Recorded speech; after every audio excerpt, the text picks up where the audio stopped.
نحمده ونصلي ونسلم على رسوله النبي الكريم الأمين الرؤوف الرحيم. أما بعد، فأعوذ بالله من الشيطان الرجيم. بسم الله الرحمن الرحيم.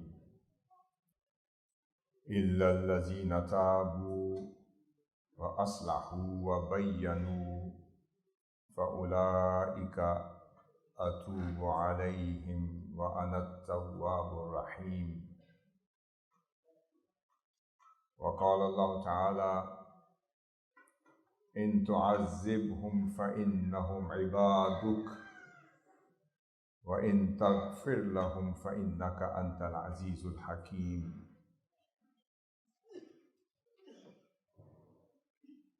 وقال الله تعالى: إن الله يحب التوابين ويحب المتطهرين. صدق الله مولانا العظيم.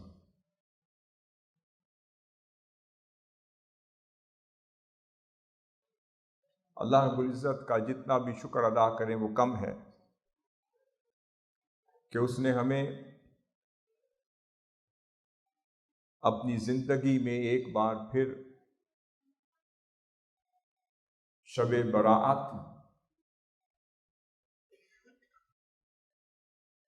لیلۃ المبارکہ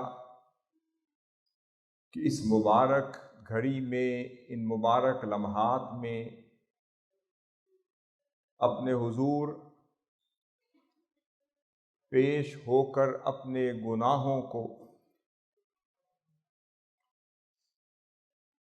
یاد کرتے ہوئے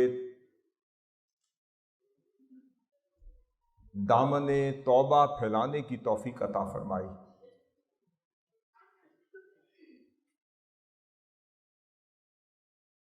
یہ اللہ رب العزت کا انعام ہے کہ اس نے ہمیں ایک بار پھر توفیق دی کہ ہم توبہ اور استغفار کے لیے اس رات اس کے حضور حاضر ہو سکیں اور اس کے حبیب مکرم علیہ الصلوۃ والسلام کے واسطے اور وسیلے سے یہ رات عجز و انکساری، توبہ اور استغفار اور منت و سماجت کے ساتھ اس کے حضور ایک گناہ گار، خطا کار بندے کی حیثیت سے حاضر ہو کر توبہ کرنے کی رات ہے۔ پتہ نہیں آج کی رات نامہ اعمال میں کیا لکھا جائے اور کس طرح کا امر ہمارے حق میں جاری کیا جائے۔ پتہ نہیں ہم اہل مغفرت میں شمار کیے جائیں یا اللہ نہ کرے کہ ان میں شمار کیے جائیں کہ جن کی کوئی مغفرت نہ ہو سکے۔ پتہ نہیں ہمیں اللہ رب العزت توبہ طلب کرنے والوں میں شمار کرتا ہے یا جن کی توبہ قبول کر لے ان میں شمار کرتا ہے، مگر یہ بات اس کی توفیق کے بغیر ممکن نہیں کہ جسے اللہ رب العزت یہ رات عطا کر دے اور وہ اس کے حضور اپنے گناہوں کی مغفرت کے لیے حاضر ہو جائے اور اپنا دامن پھیلا کر گر گرا کر اس کا منگتا بن جائے، اور اللہ اپنے مقرب بندوں کی صحبت میں اسے بیٹھنا نصیب کر دے اور مقرب نسبتوں کا واسطہ دے کر صحبتوں کا واسطہ دے کر وہ اللہ کے حضور توبہ اور استغفار کا وسیلہ پیش کرنے کے قابل ہو جائے، سمجھ لیں کہ جسے توفیق مل گئی کہ وہ اس رات اٹھ گیا اور اس کو منانے کا کوئی ڈھنگ اور طریقہ اسے مل گیا، اور اس کو راضی کرنے کے لیے اب اس کے مقرب بندوں کا وسیلہ پیش کرنے کا طریقہ اور سلیقہ اس نے سیکھ لیا، اور اس کے حضور مصلی پر بیٹھ گیا، اس کو منانے کے لیے گر گرا سکا یا آنسو بہا سکا یا آنسو بہانے والوں کی نقل ہی کر سکا، یہ بھی اس کی توفیق کے بغیر ممکن نہیں۔ سیدنا عیسیٰ علیہ السلام نے اللہ رب العزت کی بارگاہ میں عرض کیا، کہا کہ مولا مجھے پتہ ہے یہ بندے تیرے گناہ گار ہیں، خطا کار ہیں، مجھے یہ بھی پتہ ہے کہ یہ نافرمان ہیں، یہ تیرے باغی ہیں، مجھے یہ بھی پتہ ہے کہ یہ تیرے دھتکارے ہوئے ہیں، اور یہ بھی پتہ ہے کہ تیرے احکام کی خلاف ورزی میں زندگی بسر کرتے رہے۔ اب ایک درخواست اللہ کی بارگاہ میں بغیر نام کے عیسیٰ علیہ السلام نے بھیج دی، اس کا اسلوب دیکھیے۔ عیسیٰ علیہ السلام کے وہ کلمات جو قرآن مجید میں محفوظ ہو گئے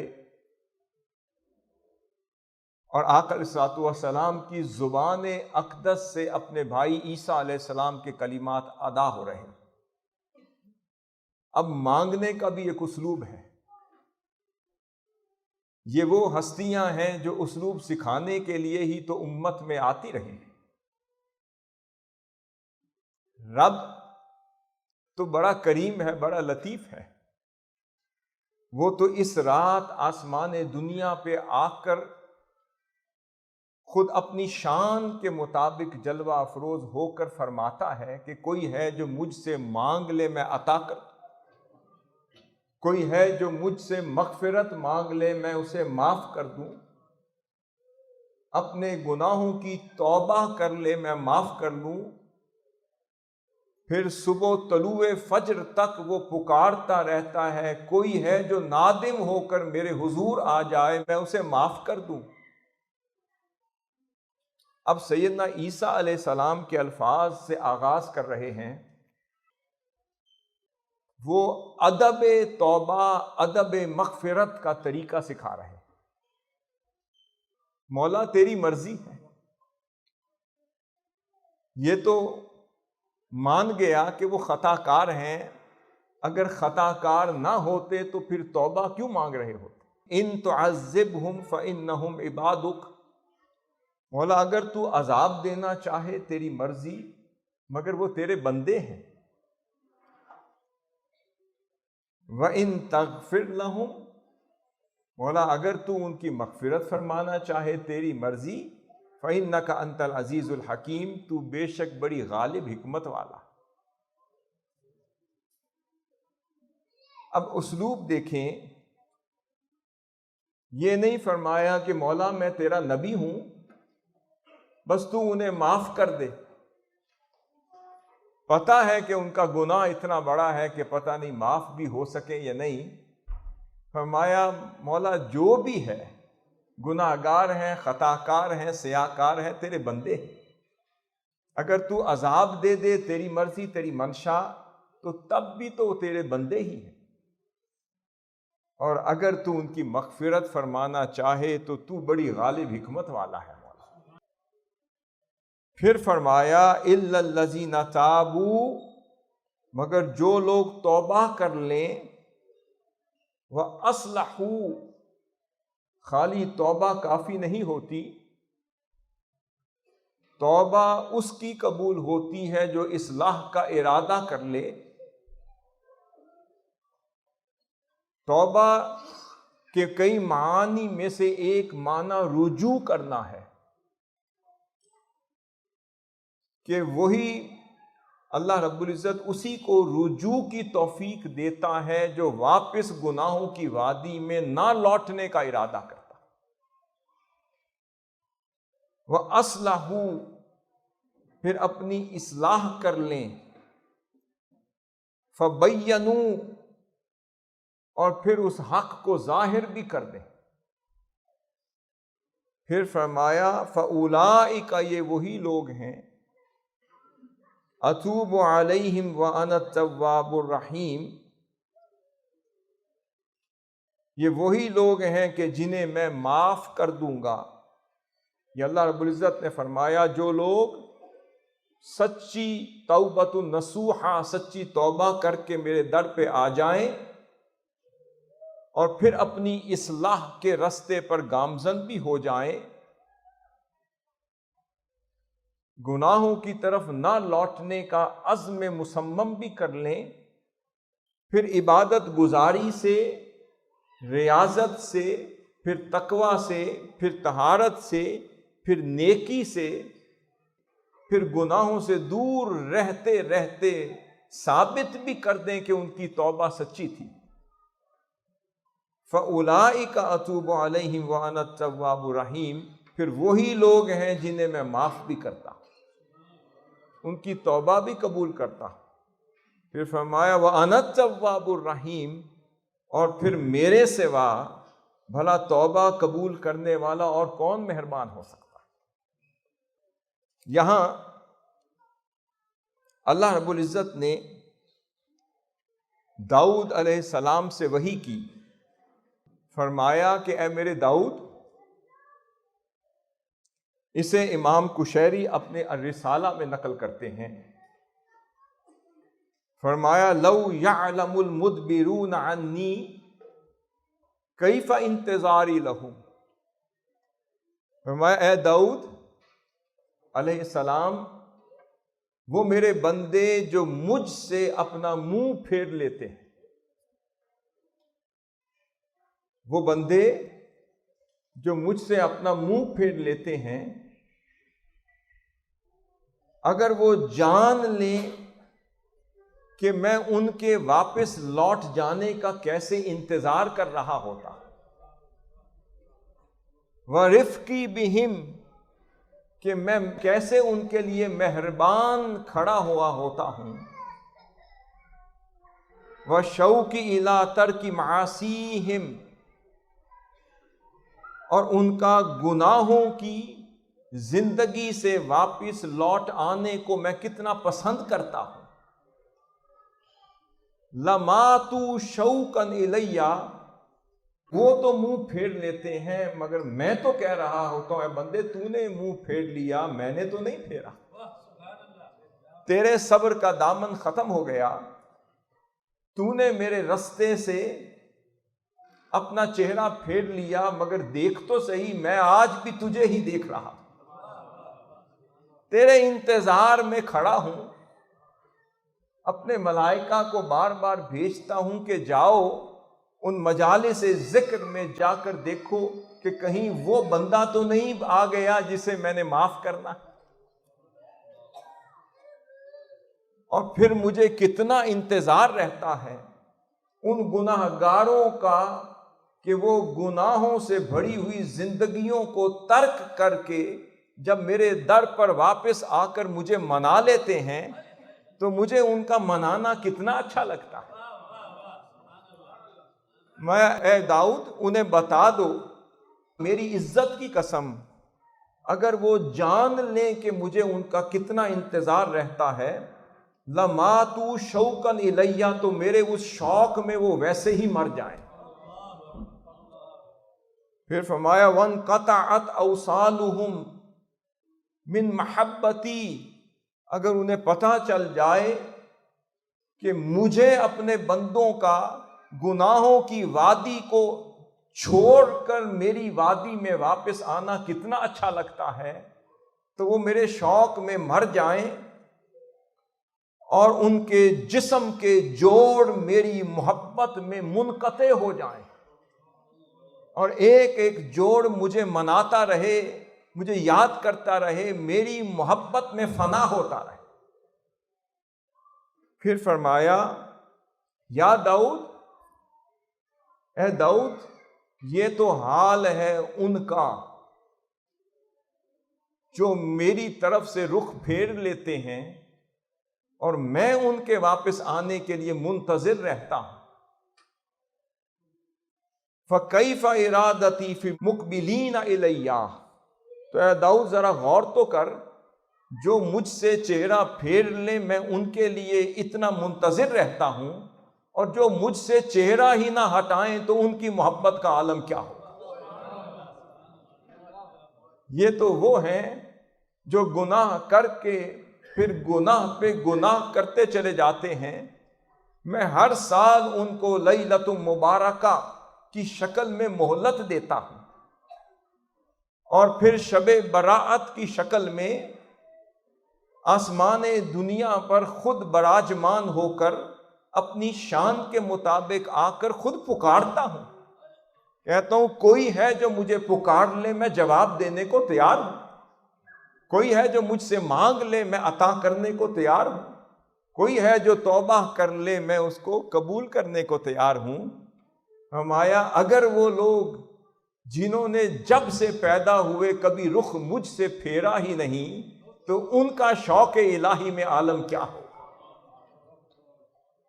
فرمایا یہ تو وہ ہیں جو مر گئے، مگر وہ جن کے لیے کہتا ہے الذین یذکرون اللہ قیاما وقعودا وعلی جنوبہم ویتفکرون فی خلق السماوات والارض، جو راتوں کو اٹھ اٹھ کر مصلی پر مجھے مناتے ہیں، کبھی میرا ذکر کرتے ہیں، کبھی رکوع میں مجھے مناتے ہیں، کبھی سجدوں میں مجھے مناتے ہیں، کبھی ہاتھ اٹھا اٹھا کر مجھے مناتے ہیں، کبھی میری نعمتوں میں تفکر کر کے مجھے مناتے ہیں، تو دیکھو تو صحیح، اگر جو پھر جائیں انہیں میں چھوڑتا نہیں، اور جو میرے ہو جائیں تو ان کی محبت اور ان کی قربت کا عالم کیا ہو۔ ابن قدامہ التوابین میں نقل کرتے ہیں، فرماتے ہیں جب سیدنا داؤد علیہ السلام سے خطا ہو گئی اور انہیں اس کا احساس ہو گیا، اور وہ اللہ کے حضور جھک گئے اور سجدے میں گر گئے، فرماتے ہیں کہ اپنی خطا کے احساس ہونے کے بعد علم داؤد فخر ساجدا 40 یوما، 40 دن تک پھر وہ میرے حضور سجدے میں ایسے گرے، میرے داؤد علیہ السلام ایسے گرے، لا يرفع رأسه الا لحاجت لا بد منها، سوائے کسی حاجت ضروری کے وہ اپنا سر ہی نہیں سجدے سے اٹھاتے تھے۔ انہیں جب احساس ہو گیا خطا کا کہ میرے حضور سجدے میں 40 دن کے لیے گر گئے، ثم یعود، اپنی حاجت پوری کرنے کے بعد پھر واپس آتے اور پھر سجدے میں گر جاتے، فَيَسْجُدُ لَا يَأْكُلُ وَلَا يَشْرَبُ، ایسے سجدے میں گر گئے کہ انہوں نے کھانا پینا چھوڑ دیا، نہ کھاتے تھے نہ پیتے تھے، پر میرے حضور سجدے میں گرے رہتے تھے، گریہ اوزاری کا پیکر بنے رہتے تھے، مجھے مناتے رہتے تھے۔ وَهُوَ يَبْكِي، اور پھر پیکر بکا، پیکر خشیت بن چکے تھے۔ حَتَّى نَبَتَ الْعَشَبُ حَوْلَ رَأْسِهِ، وہ ایسے میرے حضور گر گئے کہ ان کے سر کے ارد گرد پھر جڑی بوٹیاں اور گھاس پھوس بھی اگنا شروع ہو گیا۔ وہ میرے داؤد تھے، وہ ایسا سجدے میں گئے کہ ارد گرد اگنے والے گھاس پھوس کی خبر بھی نہ رہی۔ وَهُوَ يُنَادِي رَبَّهُ وَيَسْأَلُهُ التَّوْبَةَ، کہ اس حال میں صرف منادی کرتے رہے اور مجھ سے اپنے رب سے توبہ طلب کرتے رہے، اور روتے رہے، گریہ اوزاری کرتے رہے، اور سوال توبہ دراز کرتے رہے، مجھ سے مغفرت طلب کرتے رہے۔ انہیں یہ بھی فکر نہیں رہی کہ ارد گرد کیا ہو رہا ہے اور دنیا کیا کہہ رہی۔ سیدنا عمر فاروق رضی اللہ تعالیٰ عنہ بیان فرماتے ہیں، آپ فرماتے ہیں کہ جب بھی میرے پاس کوئی آتا میں اسے یہی نصیحت کرتا اور اسے کہتا جالسوا التوابین فإنہم ارق شیء افئدۃ۔ فرماتے ہیں جب بھی میرے پاس کوئی گناہ گار آتا، کوئی خطا کار آتا، سیدنا عمر فاروق رضی اللہ عنہ فرماتے میں اسے یہی نصیحت کرتا کہ کثرت سے توبہ کرنے والوں کی صحبت میں جا کر بیٹھا کر۔ حضرت توبہ کا طریقہ بتا دیں، فرمایا بس کثرت کے ساتھ توابین کی صحبت میں جا کر بیٹھا کر۔ پوچھا کہ حضرت یا امیر المؤمنین کیوں بیٹھوں؟ فرمایا فإنہم ارق شیء افئدۃ، کیونکہ ان کے دل ہر شے سے نرم ہو چکے ہوتے۔ سیدنا علی کرم اللہ وجہہ سے پوچھا گیا توبہ سے متعلق، آپ فرماتے ہیں العجب ممن یہلک ومعہ النجاح، فرماتے ہیں مجھے تعجب ہوتا ہے اس شخص پر کہ جو ہلاک ہو جائے حالانکہ نجات کا راستہ اس کے پاس ہوتا ہے۔ میں نے پوچھا کہ یا علی مرتضیٰ علیہ السلام وما ہی، وہ نجات کا راستہ کیا ہے؟ آپ نے فرمایا الاستغفار، نجات کا ذریعہ استغفار ہے۔ کان یقول ما الہم اللہ سبحانہ عبدا الاستغفار وہو یرید ان یعذبہ، فرمایا اللہ تعالیٰ اسی بندے کو استغفار کی توفیق دیتا ہے جس کے لیے مغفرت کا ارادہ کر چکا ہو۔ جب تک اللہ رب العزت اسے اس کے حق میں مغفرت کا ارادہ نہیں کرتا اس وقت تک اسے توبہ کے دروازے پر بھی نہیں لاتا۔ تو بتایا توبہ بھی اسے ملتی ہے جس کے نامہ اعمال میں اللہ توبہ لکھ چکا ہوتا۔ سیدنا ابو ہریرہ رضی اللہ تعالیٰ عنہ فرماتے ہیں ما جلست الی احد اکثر استغفارا من رسول اللہ صلی اللہ علیہ وسلم، میں خدا کی عزت کی قسم میں آج تک کسی ایسی ہستی کے ساتھ نہیں بیٹھا جو آقا صلی اللہ علیہ وسلم سے بڑھ کر روزانہ خود استغفار کرتی۔ حضرت مطرف بن عبداللہ وہ ہمیشہ اللہ رب العزت کی بارگاہ میں ایک دعا کیا کرتے تھے اور وہ کہتے ہیں کہ اللہم ارض عنا، اے اللہ ہم سے راضی ہو جا۔ پھر فرماتے ہیں کہ فَإِن لَمْ تَرْضَ فَاعْفُ، مولا اگر تو ہم سے راضی نہیں ہو سکتا تو چلو ہمیں معاف ہی کر دے۔ پوچھنے والے نے پوچھا فَإِنَّ الْمَوْلَى قَدْ يَعْفُو عَنْ عَبْدِهِ وَهُوَ غَيْرُ رَادٍ عَنْهُ، کسی نے پوچھا کیا ایسے بھی ہوتا ہے کہ اللہ راضی نہ ہو اور پھر بھی اللہ تعالیٰ معاف کر دے؟ فرماتے ہیں وہ مالک ہے، وہ راضی ہو یا نہ ہو کوئی معافی طلب کر لے اسے معاف وہ ضرور فرما دے۔ اب یہاں پر جو توبہ کر لیتے ہیں یا توبہ کے دروازے پر آ جاتے ہیں اللہ رب العزت ان کو کہتا ہے التوابون یا التائبون، جو توبہ کر لیتے ہیں اللہ رب العزت نے ان کو ٹائٹل دیا ہے اور قرآن مجید میں سورۃ التوبہ میں ذکر کیا ہے، فرمایا جو لوگ کثرت کے ساتھ توبہ کر لیتے ہیں اور پھر طہارت اور پاکیزگی کا پیکر بن جاتے ہیں، پھر فرمایا یہی تو وہ لوگ ہیں جن سے میں محبت کرتا ہوں۔ پوچھا گیا مولا پھر تو کن سے محبت کرتا ہے؟ فرمایا میں ان سے محبت کرتا ہوں جو میرے در پر توبہ کرنے کے لیے حاضر ہو جاتے ہیں۔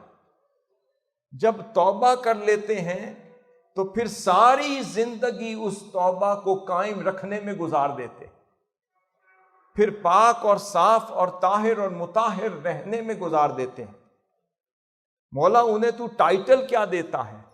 فرمایا پھر جن سے میں پیار کرتا ہوں انہیں میں التائبون کہتا ہوں، انہیں میں العابدون کہتا ہوں، انہیں میں الحامدون کہتا ہوں، انہیں میں السائحون الراکعون الساجدون کہتا ہوں۔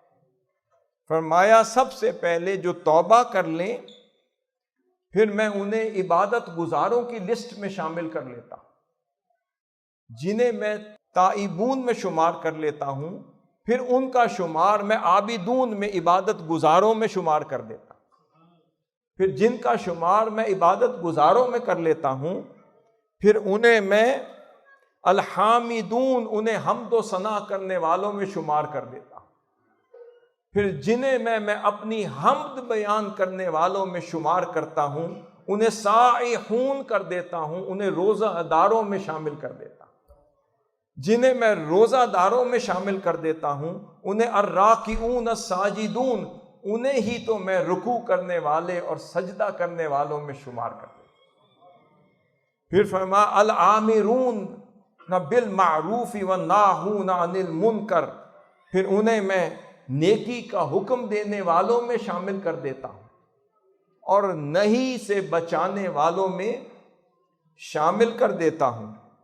پھر فرمایا والحافظون جنہیں میں نہی عن المنکر اور امر بالمعروف کے لیے چن لیتا ہوں، مطلب یہ کہ جنہیں میں اپنے دین کے خدمت گزاروں میں شمار کر لیتا ہوں اور جنہیں میں دین کی خدمت سونپ دیتا ہوں اور جنہیں میں امر بالمعروف اور نہی عن المنکر یعنی حق گوئی کی ذمہ داری سونپ دیتا ہوں، جنہیں میں دین کی خدمت دیتا ہوں، جنہیں میں اپنے بندوں کی خدمت کی ذمہ داری دیتا ہوں۔ فرمایا اس سے پہلے یہ شرائط پوری کرے گا تو وہ اس مقام پر فائز ہوتا۔ نعرہ تکبیر، نعرہ رسالت۔ پوچھا وہ کیا ہے؟ فرمایا جب تک وہ میرے در پر آ کے تائبون میں شامل نہیں ہوتا، جب تک وہ میرے عبادت گزار العابدون میں شامل نہیں ہوتا، جب تک وہ میرے حمد و ثنا کرنے والے الحامدون میں شامل نہیں ہوتا، جب تک وہ سائحون میری خاطر روزے میں رہنے والوں میں شامل نہیں ہوتا، خواہ وہ کھانے پینے کا روزہ ہو، خواہ وہ گناہوں کا روزہ ہو، خواہ وہ معصیت کا روزہ ہو، خواہ وہ دنیا کی شہوت کا روزہ ہو، وہ دنیا کے تعلقات کا روزہ ہو یا دنیا کی محبتوں کا روزہ ہو، جب تک میرے روزے داروں میں وہ شامل نہیں ہوتا اس وقت تک میں اسے راکعون میں شامل نہیں کرتا۔ جسے میں رکوع کرنے والوں میں شامل کر لیتا ہوں تو پھر سجدہ کرنے والے بھی وہی ہوتے ہیں جنہیں رکوع کی توفیق دیتا۔ پھر فرمایا العامرون بالمعروف پھر یہ وہی ہوتے ہیں پھر جنہیں میں خدمت دین کے ان کے سپرد کر دیتا۔ اب فرمایا یہ وہی ہوتے ہیں جن کو خدمت دین جن کے سپرد کرتا ہوں اور جن کو میں دین کی خدمت کے لیے چن لیتا ہوں، جن کے ذمے اپنے محبوب علیہ السلام کی امت کی خدمت لگا دیتا ہوں، جن کو کوئی منہاج دیتا ہوں، جن کے ذمے کوئی خدمت دین لگا دیتا ہوں، جن کو داعی بناتا ہوں، جن کو عالم بناتا ہوں، جن کو میں دعوت حق کا کام دیتا ہوں، جنہیں میں اللہ کے رسول صلی اللہ علیہ وسلم کی دین کی خدمت دیتا ہوں۔ فرمایا یہ وہی ہوتے ہیں جو میرے حضور سجدہ ریز ہوتے ہیں اور گناہ کر لیں تو تائب ہو جاتے ہیں، مجھے بھول جائیں تو حامد ہو جاتے ہیں، میرے حضور حاضر ہو جائیں تو عابد ہو جاتے ہیں، اور اگر کوئی خطا کر لیں تو روزے دار بن جاتے ہیں، اور اگر میرے حضور آ جائیں تو راکع کا مطلب ہر وقت رکوع کی حالت میں پھر تواضع اور انکساری کا پیکر بنے رہتے ہیں۔ انہیں میں چہروں پر عاجزی دیتا ہوں، انکساری دیتا ہوں، متانت دیتا ہوں، شرافت دیتا ہوں، لوگ تکبر کر رہے ہوتے ہیں اور وہ جھکے ہوئے نظر آتے ہیں۔ پھر فرمایا یہ وہی سائحون ہیں پھر انہیں سجدہ گزاروں میں شامل کر دیتا ہوں، انہی کو میں چن لیتا ہوں دین کی خدمت میں، اور جن کے ذمہ دین کی خدمت کر دیتا ہوں ان کے لیے فرمایا انہیں میں حدود اللہ کی حفاظت کی ذمہ داری دے دیتا ہوں۔ فرمایا الحافظون لحدود اللہ، پھر انہیں میں حدود اللہ کی حفاظت کی ذمہ داری دے دیتا ہوں۔ وہ پھر وقت کے فقیہ ہوتے ہیں، وقت کے مجتہد ہوتے ہیں، وہی وقت کے مجدد ہوتے ہیں، اور وہی عابدین ہوتے ہیں، زاہدین ہوتے ہیں، شاکرین ہوتے ہیں، وہی عاملین ہوتے ہیں، وہی راکعین ہوتے ہیں، وہی ساجدین ہوتے ہیں۔ فرمایا یہ شرائط جب پوری کر لو تو اینڈ پہ کہتا ہوں وبشر المؤمنین، مؤمنین کے لیے بشارت۔ پھر انہیں میں مؤمنین کی صحبت میں شامل کر لیتا ہوں، اور پھر انہیں میں چن لیتا ہوں، جنہیں میں چن لوں تو پھر ان کا ہو جاتا ہوں۔ وہ پھر مجھ سے جدا بھی ہونا چاہیں تو انہیں میں جدا نہیں کرتا، اور وہ جب مجھ سے جو بھی مانگتے ہیں عطا کر دیتا ہوں، مغفرت طلب کرتے ہیں مغفرت دیتا ہوں، اور کسی کی سفارش لے کر آ جائیں تو ان کی ہوئی سفارش پھر ٹھکراتا میں۔ یہ کون لوگ ہیں کہ جن کی توبہ اللہ نے ایسی قبول کی کہ پھر ان کی توبہ جیسی کسی کی توبہ نہ تھی، پھر اللہ نے ان کی عبادت ایسی قبول کی کہ ان کی عبادت جیسی پھر کسی کی عبادت نہ رہی۔ میں اس کا آغاز صحابہ کرام کی توبہ سے کر رہا ہوں، اور پہلی مثال کے طور پر سیدنا کعب بن مالک کی توبہ سے آغاز کر رہا ہوں۔ سیدنا کعب بن مالک، اسی حدیث شریف جو میں روایت کر رہا ہوں اس کے راوی بھی وہ خود ہیں۔ سیدنا کعب بن مالک اپنے ساتھ دیگر 2 صحابہ کرام کا قصہ بیان کرتے ہیں، متفق علیہ حدیث ہے۔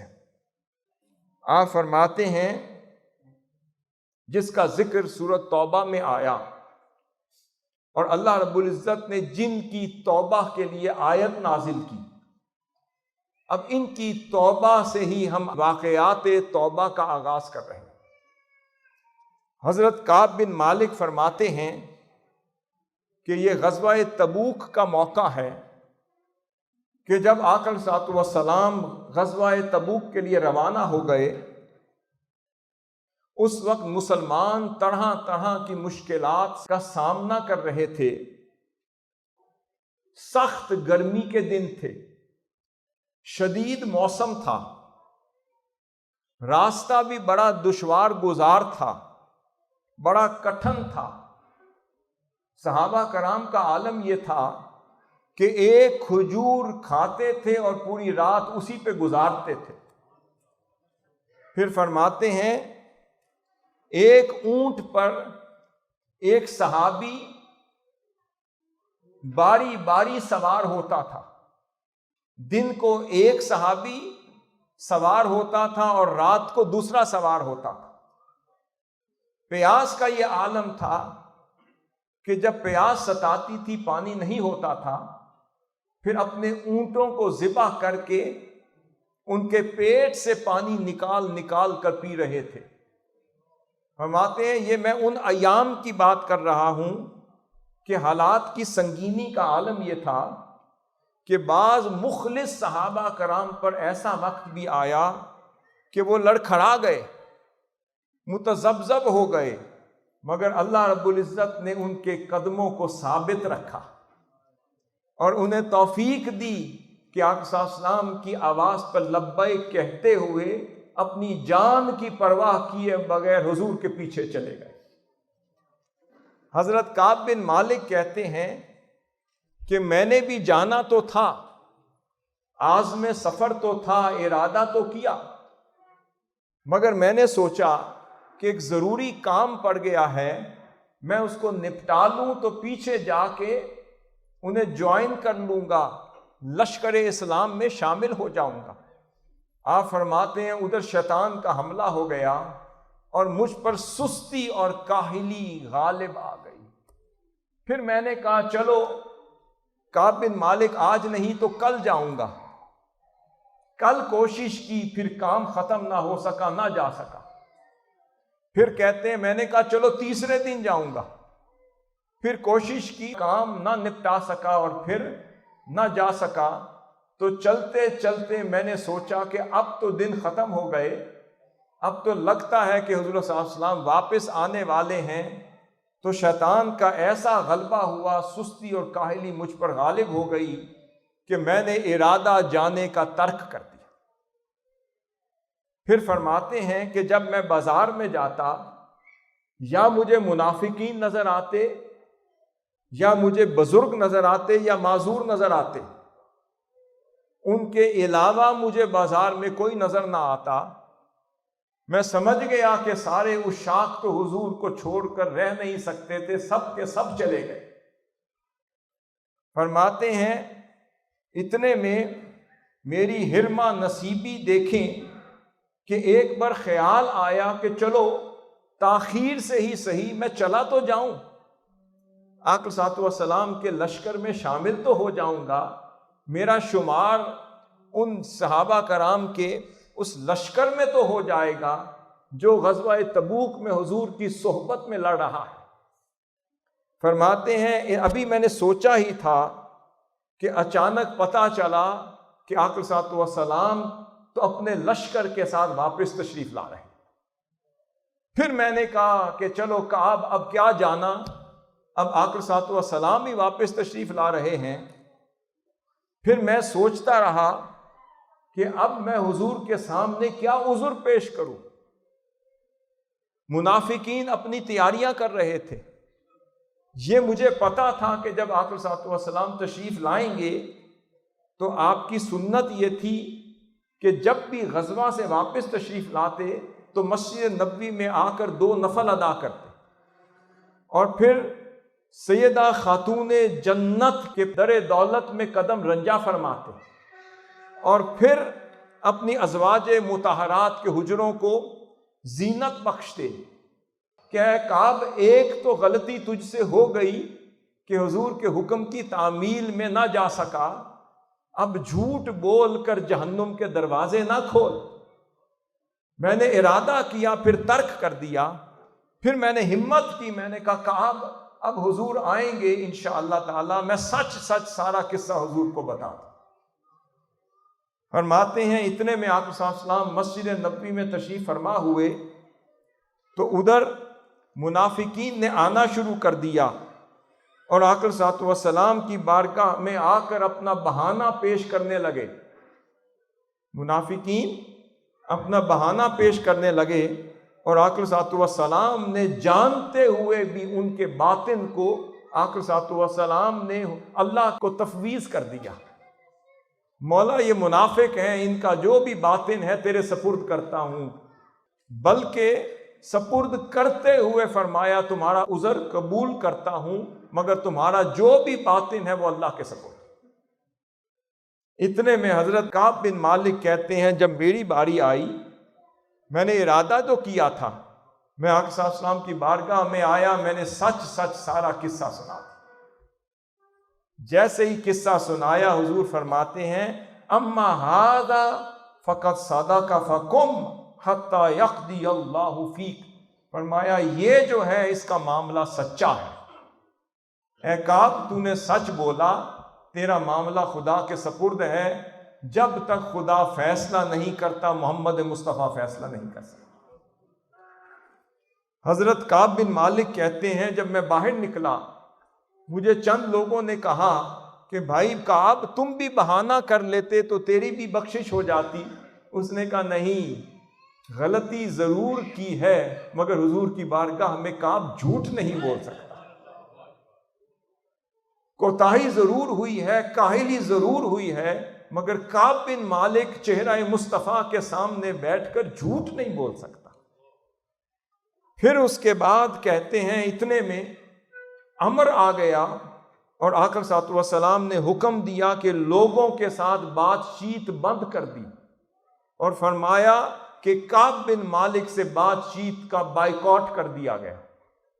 میں نے پوچھا میرے علاوہ یہ حکم کس کے لیے آیا ہے؟ فرمایا ہلال بن امیہ بھی ہیں اور مرارہ بن ربی بھی ہیں، یہ تینوں کے حق میں یہ بائیکاٹ اترا ہے۔ فرماتے ہیں کہ اس وقت سوشل بائیکاٹ کا اعلان ہو گیا اور آقا صلی اللہ علیہ وسلم نے صحابہ کرام کو فرمایا جب تک ان کی توبہ قبول نہ ہو ان سے کوئی بات چیت نہ کرے۔ آپ فرماتے ہیں کہ وہ جو دونوں تھے انہوں نے اسی لمحے اپنے آپ کو گھر میں محصور کر دیا، بند کر دیا، وہ گریہ وزاری کا پیکر بن گئے، روتے رہتے آہو بکا کا پیکر ہو گئے اور گھروں سے نکلنا بند کر دیا۔ اور میں کبھی کبھی شہر مدینہ کی گلیوں میں جاتا ذرا خبر لینے کے لیے، کہتے جب میں باہر جاتا کسی صحابی کو سلام کرتا وہ منہ پھیر دیتا، میں کوئی بات کرنے کی کوشش کرتا وہ بات نہ کرتا، میں اس سے کچھ پوچھتا وہ مجھے جواب نہ دیتا۔ جب میں نے سرد مہری دیکھی میں پریشان ہوا، میں نے کہا یہ وہ شہر مدینہ ہے جہاں کعب تیری پرورش ہوئی تھی؟ یہ دیس تجھے پردیس لگ رہا ہے، نہ یہ وہ لوگ رہے، نہ مدینہ کی گلیاں رہیں، نہ وہ معاشرہ رہا، نہ یہ وہ لوگ رہے، نہ رشتہ دار رہے، میں جن کے پاس جاؤں وہ منہ پھیر لے، سلام کروں جواب نہ دے۔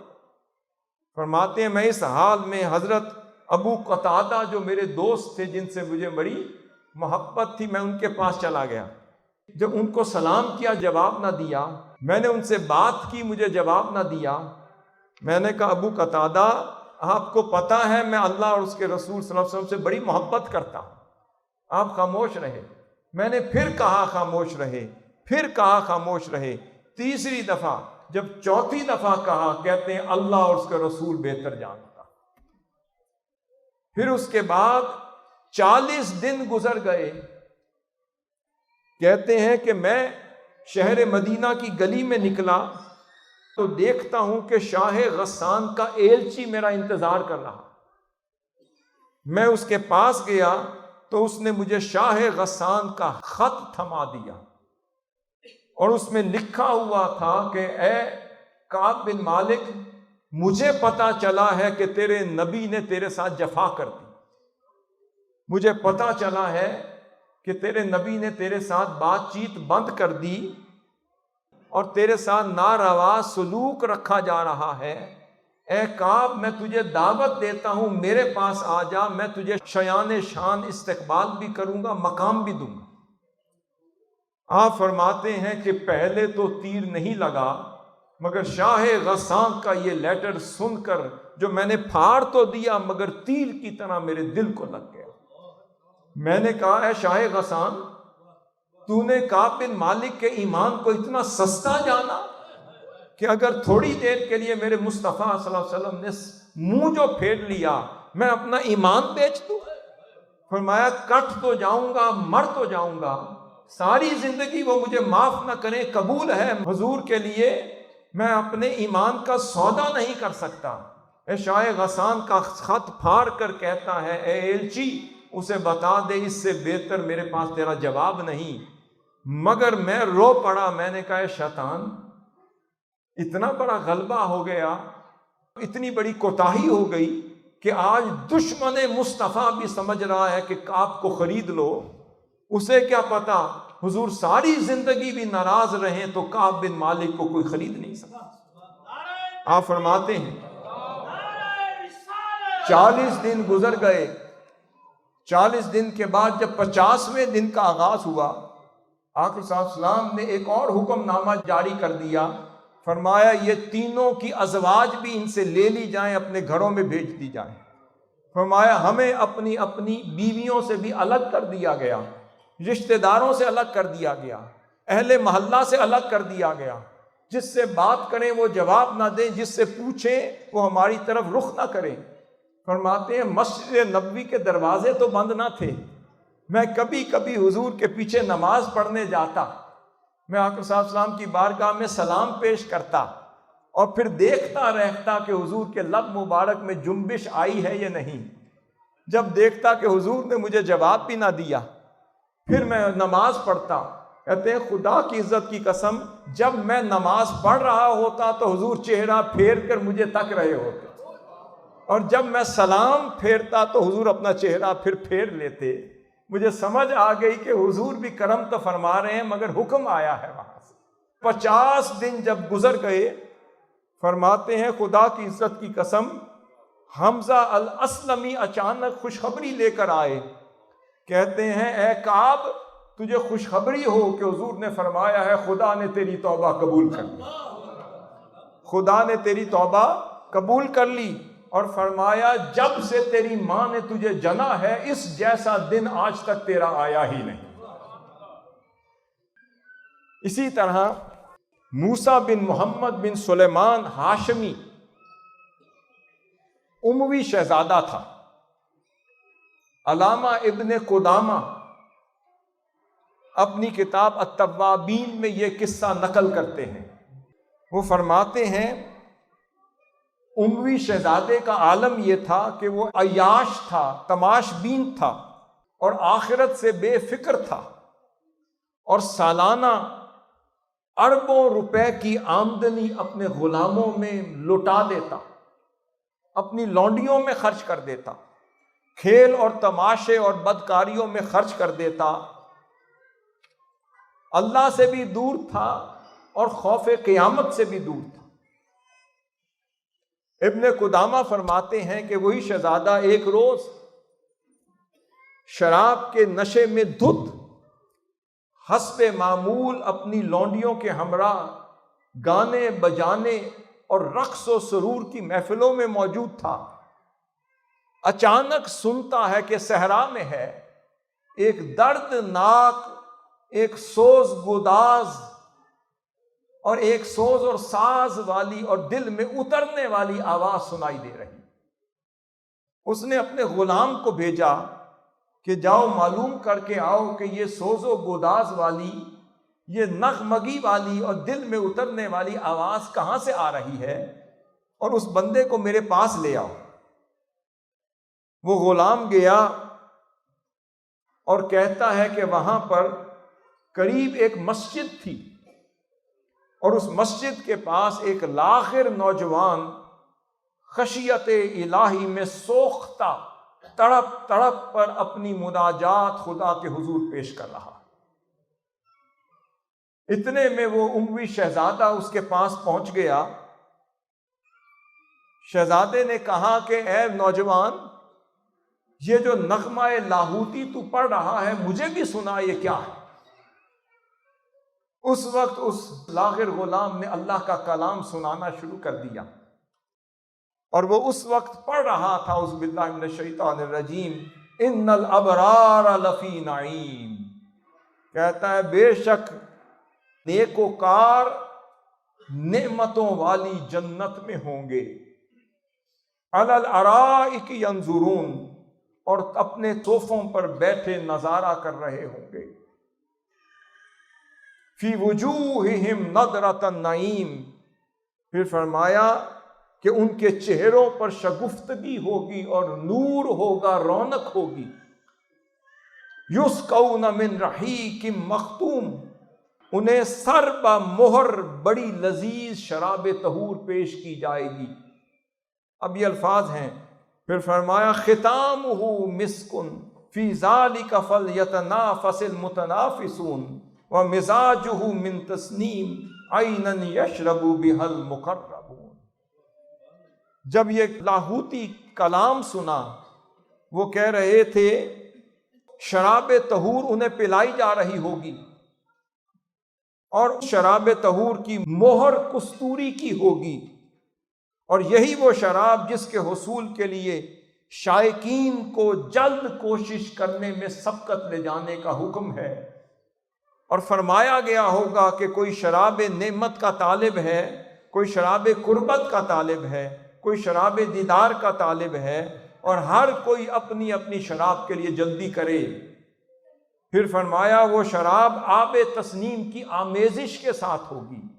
پوچھا گیا وہ آب تسنیم کیا ہے؟ وہ فرمایا یہ وہ چشمہ ہے جہاں قربت والے پانی پی رہے ہوں گے۔ اب وہ فرماتے ہیں کہ یہ آیات جیسے اس شہزادے نے سنی، اس کے دل کی کایا بدل گئی۔ ایک طرف لہو اور لعب میں تھا، دنیا کے نشے میں تھا، جب اللہ رب العزت کی سوز والی وہ آیات اس کے دل میں اتری، گھائل کر گئیں، اس کی کایا بدل گئی۔ وہ شہزادہ اسی وقت تائب ہو کر جوان سے لپٹ گیا، اپنی عیش و عشرت چھوڑ کر اور اپنے غلاموں کو چھوڑ کر، اپنے مال پیسے اور اسباب کو چھوڑ کر مسجد میں بوریا بسترا باندھ کر آ گیا اور کہنے لگا کہ اے نوجوان، اب میں تیرا ہو گیا، اب مجھے خدا کا وعدہ سناؤ کہ وہ اللہ اپنے بندوں سے کیا وعدہ کرتا ہے۔ پھر وہ بار بار وہ تذکرہ سنتا چلا جاتا اور وہ غلام اس شہزادے کو آیات پڑھ پڑھ کر سناتا اور وہ پیکرے گریہ و زاری ہوتا چلا جاتا۔ اب اس شہزادے کی کایا بدل گئی، جو بھٹکا ہوا تھا رب کی طرف واپس لوٹ آیا۔ اب مجھے حج پر لے جاؤ۔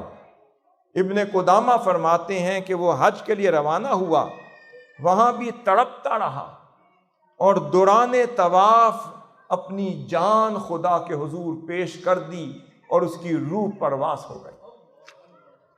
آپ فرماتے ہیں کہ جاتے جاتے وہ اپنے کلمات ضرور ادا کر گیا اور سننے والے نے سنا وہ کہہ رہا تھا، اے میرے مالک، میں بے خبر تھا، مجھے تیری خبر نہیں تھی، میں بے خبر گناہوں میں لت پت تھا اور گناہوں کا مرتکب تھا، میرا حال برا ہے مولا، مگر میں تیرا غلام تو ہوں، میرا حال برا ہے مگر میں تیرا غلام تو ہوں، مجھے پتا ہے کہ تجھے چھوڑ کر کہاں جاؤں، مولا تیرے دروازے کے بغیر نہ میرے پاس کوئی دروازہ ہے، نہ تیرے کرم کے بغیر کوئی کرم ہے، نہ تیرے بغیر کسی سے توبہ مانگ سکتا ہوں، غلام برا ہوں مگر پلٹ کر اپنے مالک کے پاس ہی آیا ہوں، تو بتا دے میں پلٹ کے کہاں جاؤں،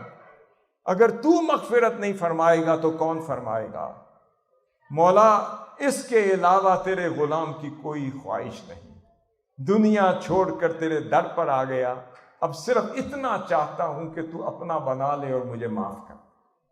یہ کہنے کی دیر تھی، چیخ نکلی اور اس کی روح قفس انصری سے پرواز کر گئی۔ حضرت ابراہیم بن ادہم سے ان کا غلام ابراہیم بن بشار پوچھتا ہے، اور ابو نعیم اپنے حلیۃ الاولیاء میں نقل کرتے ہیں اور ابن قدامہ التوابین میں نقل کرتے ہیں، پوچھتے ہیں ابراہیم بن ادہم، حضرت آپ اپنے ابتدائی دور کے احوال کے بارے میں ہمیں نہیں بتائیں گے؟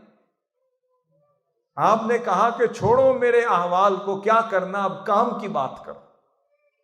وہ کہتے ہیں نہیں، ہمارے لیے کام کی بات یہی ہے کہ آپ اپنی جوانی کے احوال بتائیں کہ آپ کب بدلے۔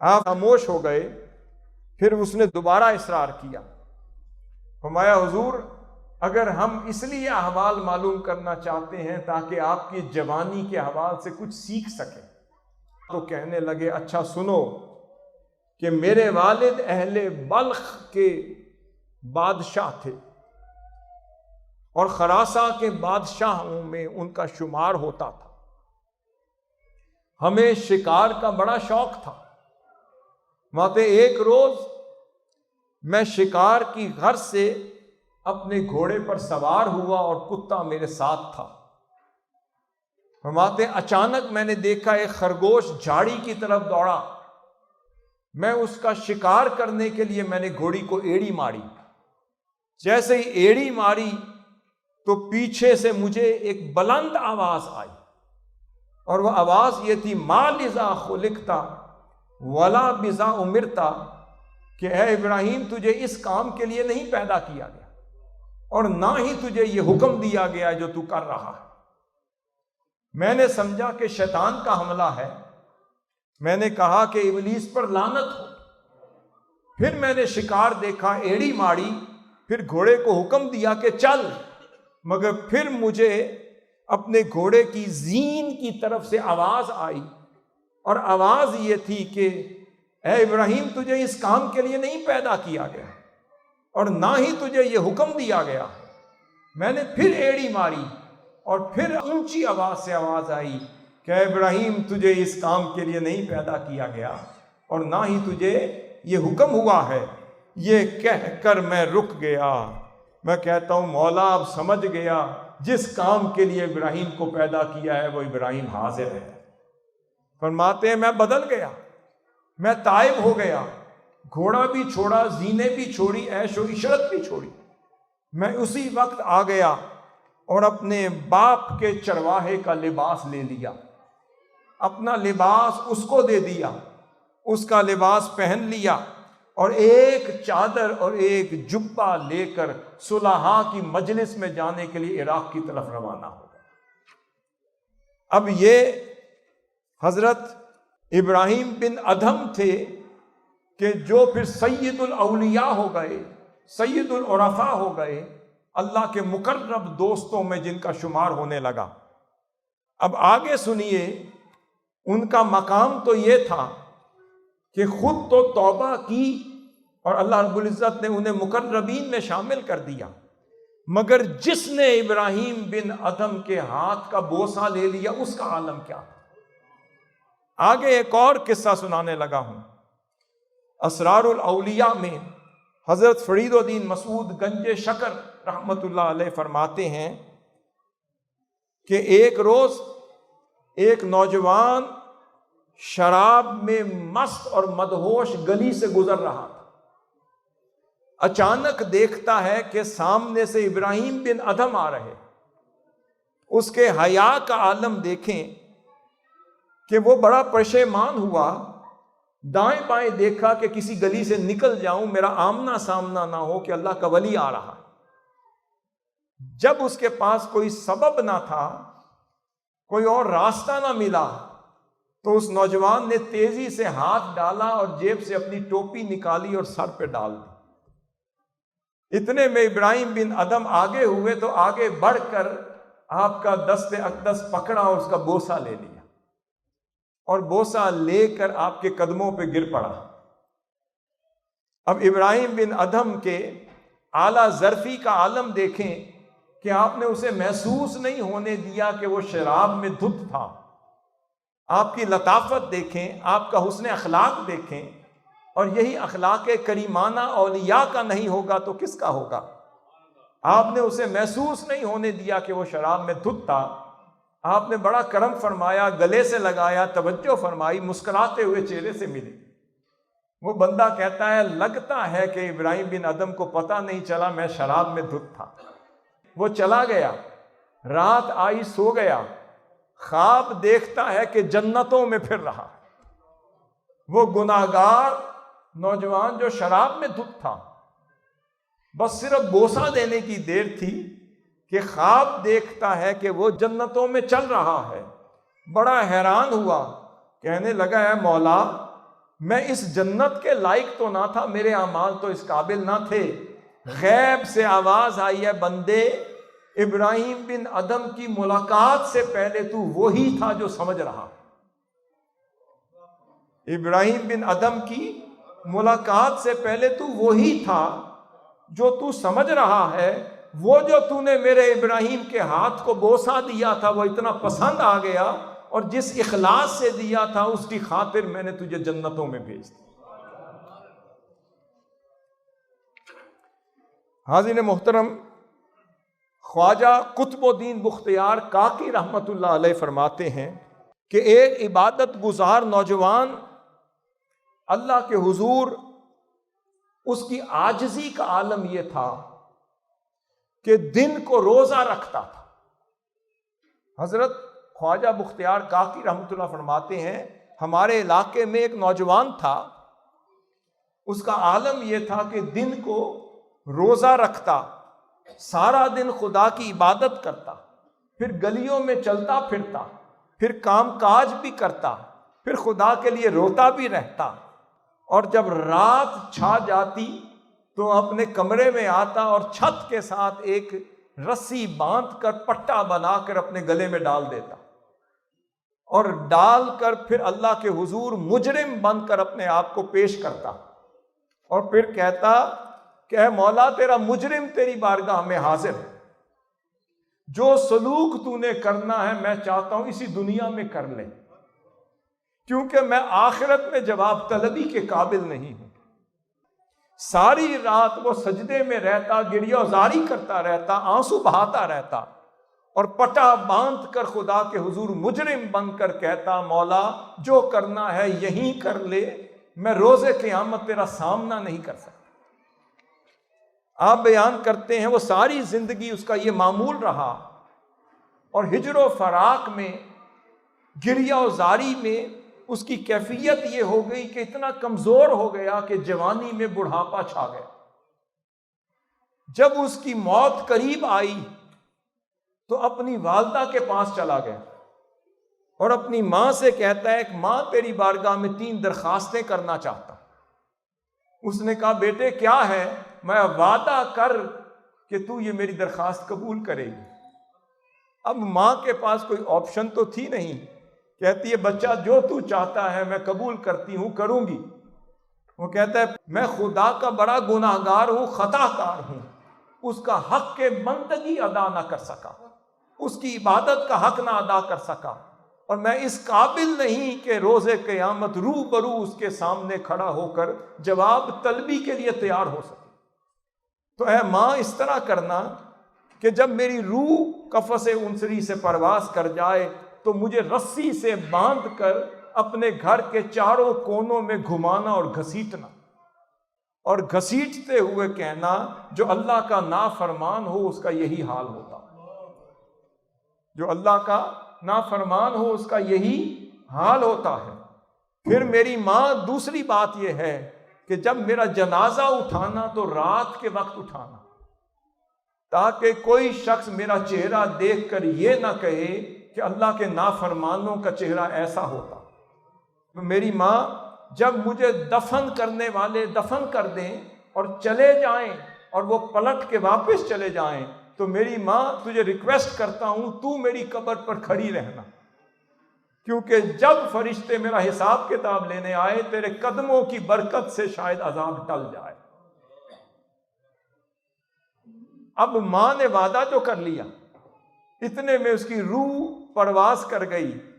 اب ماں نے وعدے کا ایفا کرنے کے لیے پٹا لیا رسی کا، اس کے گلے میں باندھا، اور جیسے ہی اس کے لاشے کو گھسیٹ کر چاروں کونوں میں لے جانے لگی تو غیب سے آواز آئی کہ خاتون میرے اس بندے کو چھوڑ دو، خاتون اس نوجوان کو چھوڑ دو، تمہیں کیا معلوم کہ یہ خدا کا محبوب بندہ ہے، اس نوجوان کو چھوڑ دو، تجھے کیا معلوم یہ خدا کا محبوب بندہ ہے، اپنے دوست کے پاس پہنچ چکا ہے، اور تو اسے تکلیف نہ دے۔ کیا دوستوں کے ساتھ ایسا سلوک کیا جاتا ہے؟ یہ میرا بندہ ہے جو خدا کی طرف پہنچ گیا ہے، اب اسے تکلیف مت دے، کیونکہ دوستوں کے ساتھ ایسا سلوک نہیں ہو۔ ہارون الرشید کا 17 سالہ ایک بیٹا تھا، وہ اپنی جوانی میں ہی نہ اسے عیش و عشرت سے محبت تھی اور ولی عہد تھا، نہ اسے ولی عہدی سے کوئی محبت تھی۔ بچپن سے ہی اس کا دل درویشوں کی محفل میں لگ گیا اور عاشقوں اور دیوانوں کی صحبت میں جا کر بیٹھا کرتا تھا، اور پھر اپنی بود و باش سے کنارہ کش ہو کر درویشوں جیسی زندگی اپنا لی، اور تھا وہ ہارون الرشید خلیفۃ المسلمین کا بیٹا۔ پھر قبروں میں جایا کرتا تھا۔ دنیا کی حقیقت اس پر جب بے نقاب ہوئی تو اہل قبور سے جا کر کہتا تھا کہ اس دنیا کے دھوکے نے تمہارے ساتھ کیا عیاری کی، اے اہل قبور تمہیں پتہ ہے اس دنیا کے دھوکے نے تمہارے ساتھ کیا عیاری کی، اور اب یہ عیاری وہ دنیا ہمارے ساتھ کر رہی۔ اور یہ کہتا کہتا وہ ایک روز خلیفہ ہارون الرشید کے پاس آ گیا، اس کے دربار میں آ کر یہی بات کہنے لگا۔ وہ کہتا ہے میرے بیٹے تو نے کیا حال بنا لیا، تو اپنی بھی ذلت کروا رہا ہے اور ہارون الرشید کی بھی ذلت کروا رہا ہے۔ یہ سن کر اس نے کہا کہ آج تیرا میرا آخری دن ہے۔ اس نے شاہی محل ہمیشہ کے لیے چھوڑ دیا، خیر بات کہتی۔ اور پھر بصرہ کے جنگلوں میں جا کر آباد ہو گئے۔ اب وہ بیان کرتے ہیں کہ وہیں پہاڑوں اور جنگلوں میں رہنا شروع کر دیا اور اللہ کے حضور پیکر مناجات بنا رہتا، گریہ وزاری کرتا رہتا، خشیت اور خوف الہی کا پیکر بنا رہتا، اور اپنے گزر اوقات کے لیے کبھی کبھی مزدوروں کی محفل میں جاتا اور جو کبھی مزدوری ملتی اپنے گزر اوقات کے لیے مزدوری کر کے کھانے پینے کا اہتمام کرتا۔ اب وہاں پر اس وقت کے بڑے فقیہ اور عالم اور ولی اللہ شیخ ابو طاہر، انہوں نے اپنے گھر کی دیوار تعمیر کرنی تھی، اس سلسلے میں مزدوروں کی مجلس میں آئے۔ اب دیکھنے میں یہ شہزادہ بڑا حسب نسب والا، شکل صورت والا، خوبصورت بھی تھا، جو بھی اسے دیکھتا تو مزدور کے طور پر مزدوری کے لیے لے جایا کرتا تھا۔ تو شیخ ابو طاہر آئے، انہیں دیوار بنانی تھی، مزدور چاہیے تھا، وہ اسے مزدوری کے لیے لے گئے اور اس کی وضع قطع دیکھ کر اسے پسند کیا اور اسے مزدور بنا کر لے گئے۔ اور وہ دیکھتے کہ اس نوجوان میں طاقت اتنی ہے کہ جو 10 لوگ مل کے بھی نہیں کرتے یہ اکیلا کر لیتا ہے، کہ مجھے اور مزدوروں کی ضرورت نہیں، میں نے گھر بنانا ہے۔ انہوں نے کہا ایک ہی مزدور کافی ہے، انہوں نے اسے چن لیا۔ 1 ہفتہ کام کرواتے رہے اور اسے اجرت کے طور پر 1 درہم طے کیا۔ جب 2 درہم دیے تو 1 درہم واپس کر دیا۔ اس نے کہا حضرت جو طے کیا ہے وہی میرا حق ہے، وہی لوں گا۔ انہیں سمجھ آ گیا کہ یہ کوئی خاص مزدور ہے، میں نے اسے طے کر لیا کہ میرے گھر کی تعمیر بھی تم کرو گے۔ 1 ہفتہ گزر گیا، وہ کہیں غائب ہو گیا۔ جب اگلے ہفتے میں آیا تو میں اسے پکڑ کے اپنے گھر لے آیا۔ اسے میں نے 2 درہم طے کر لیے مزدوری کے طور پر۔ جب وہ کام کرنا شروع کیا تو حضرت ابو طاہر کہتے ہیں میں نے چھپ چھپ کے اسے دیکھنا شروع کیا کہ یہ 10 بندوں کا کام تنہا کیسے کر لیتا۔ وہ کہتے ہیں خدا کی عزت کی قسم میں ششدر رہ گیا، پریشان ہو گیا۔ میں دیکھتا ہوں کہ جیسے اس نے اینٹ اٹھائی تعمیر کرنے کے لیے تو باقی ساری اینٹیں خود بخود تعمیر ہو گئی۔ اس نے اینٹ اٹھائی ایک دیوار تعمیر کرنے کے لیے، میں نے دیکھا کہ باقی دیواریں خود بننا شروع ہو گئی۔ میں سمجھ گیا کہ یہ ماجرا اور ہے، یہ بندہ کوئی اور ہے۔ میں اسی کے پاس چلا گیا، میں نے کہا اے مرد حق، تم ہم سے تو بازی لے گئے، ہم کچھ اور سمجھتے پھرتے تھے، تم کچھ اور نکلے۔ اس کے بعد کہا کل تجھ سے کوئی اور مزدوری کرواؤں گا۔ یہ کہہ کر وہ چلا گیا۔ اگلے دن مزدوری پر نہ آیا۔ شیخ ابو طاہر کہتے ہیں میں سمجھ گیا، میں جنگلوں میں چلا گیا، اس کو ڈھونڈتا ڈھونڈتا جب اس کے پاس پہنچا، میں نے کہا اے نوجوان تو کام پر نہیں آیا؟ اس نے کہا جب راز فاش ہو گیا تو مزدوری کیسے کریں۔ فرمایا کہ اب تیری مزدوری کاہے کو کرنی کہ راز ہی فاش ہو گیا۔ فرماتے ہیں اتنے میں دیکھا کہ نوجوان کی حالت بگڑنے لگی، خشیت الہی کا پیکر ہو گیا، آہو بکا کا پیکر ہو گیا، اور رکت طاری ہو گئی اور سانس رکنا شروع ہو گئی۔ مجھے سمجھ آ گئی کہ لگتا ہے عاشق حقیقی ہے اور جان آفری کے سپرد کرنے کا وقت آ گیا۔ اتنے میں میری گود میں اس کا سر تھا اور اس نے اپنی روح قفس انسری سے پرواز کر گئی۔ جاتے جاتے اس نے 2 لفظ بولے۔ اس نے کہا شیخ ابو طاہر میں تمہیں ایک وصیت کرتا ہوں کہ یہ میرے پاس ایک قرآن ہے اور ایک انگوٹھی ہے، جب میں اللہ کو پیارا ہو جاؤں تو یہ قرآن اور انگوٹھی ہارون الرشید جو خلیفہ وقت ہے اسے جا کر دے دینا۔ اس نے کہنا مسکینوں میں سے ایک مسکین تھا جو آپ کو دے گیا۔ اس کے بعد کہنے لگا ایک نصیحت کرتا ہوں کہ یہ 4 روز کی عیش و آرام ہے، یہ ختم ہو جانے والی، یہ 4 روز کی زندگی ہے ابو طاہر، یہ ختم ہو جانے والی ہے۔ جب بھی تم جنازہ پڑھنے کے لیے قبرستان جاؤ تو سمجھو کہ اگلا جنازہ تیرا ہوگا۔ پھر نصیحت کرتا ہوں کہ مجھے انہی کپڑوں میں دفنانا اور میرے بعد یہ قرآن اور یہ انگوٹھی جا کر ہارون الرشید کو دینا کہ مسکین دے گیا۔ آپ نے اس کا جنازہ پڑھا، دفنایا، اسی کپڑوں میں دفنا کر پھر وصیت کے مطابق ہارون الرشید کے پاس شیخ ابو طاہر چلے گئے۔ جا کر کہتے ہیں کہ ہارون الرشید یہ ایک نوجوان تھا جس نے وصیت کی تھی، میں یہ قرآن اور یہ انگوٹھی اس کی طرف سے لے کر آیا ہوں۔ وہ اسی وقت سمجھ گیا، اس کی آنکھوں میں آنسو آ گئے۔ وہ شیخ ابو طاہر کو سائڈ پر لے گیا اور کہنے لگا مجھے پورا قصہ سناؤ، وہ کرتا کیا تھا؟ انہوں نے اس کی مزدوری سے لے کر وصال تک کا پورا قصہ سنا دیا۔ اس نے کہا یہ بتاؤ کہ اسے تم نے اپنے ہاتھوں سے دفنایا؟ شیخ ابو طاہر کہتے ہیں ہاں، میں نے اسے اپنے ہاتھوں سے دفنایا ہے۔